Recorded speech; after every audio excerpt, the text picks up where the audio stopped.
নমস্কার বন্ধুরা, গোল্ডেন রাধাকৃষ্ণা চ্যানেলে আপনাদের সকলকে জানাই সুস্বাগতম।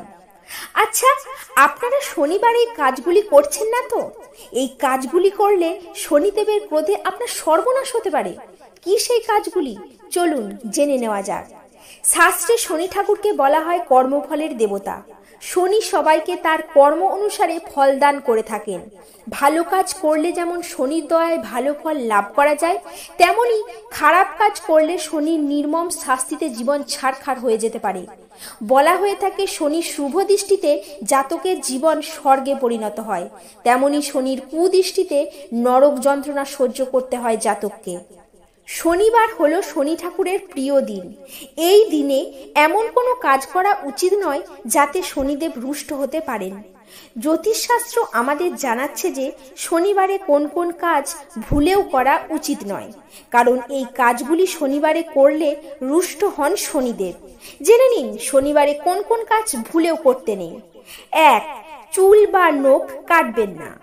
শনিবার চুল, দাড়ি বা নখ কাটা উচিত নয়। এতে করে জীবনে নেতিবাচক প্রভাব পড়ে। শনি দোষও এই ক্রিয়াগুলির কারণেই হয়। এগুলি করলে শনিদেব ক্রুদ্ধ হন বলে মনে করা হয়। 2. আমিষ জাতীয় খাবার খাবেন না। শনিবার আমিষ জাতীয় খাবার খাওয়া খুবই অশুভ বলে মনে করা হয়। এই দিনে যারা আমিষ খাবার খান বা রান্না করেন তাদের শাস্তি দেন শনিদেব। এছাড়াও শনিবারে মদ্যপান করা উচিত নয়। 3. লোহা কিনবেন না। লোহা শনি গ্রহের সঙ্গে সম্পর্কিত। এমন পরিস্থিতিতে শনিবার লোহা সংক্রান্ত কোনো জিনিস কিনবেন না।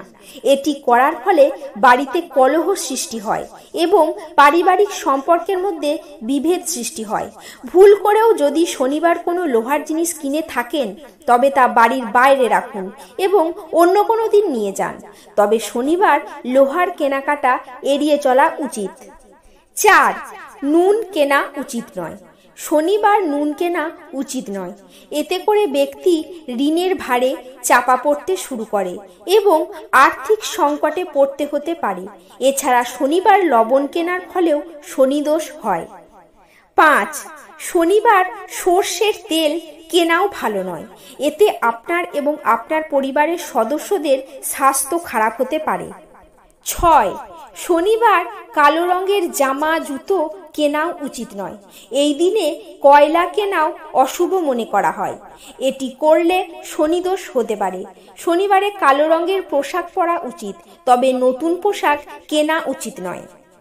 7. শনিবার ভুলেও জুতো বা চপ্পল কিনবেন না। এগুলি নেগেটিভ চিন্তার বাহক।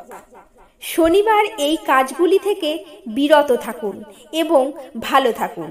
নমস্কার।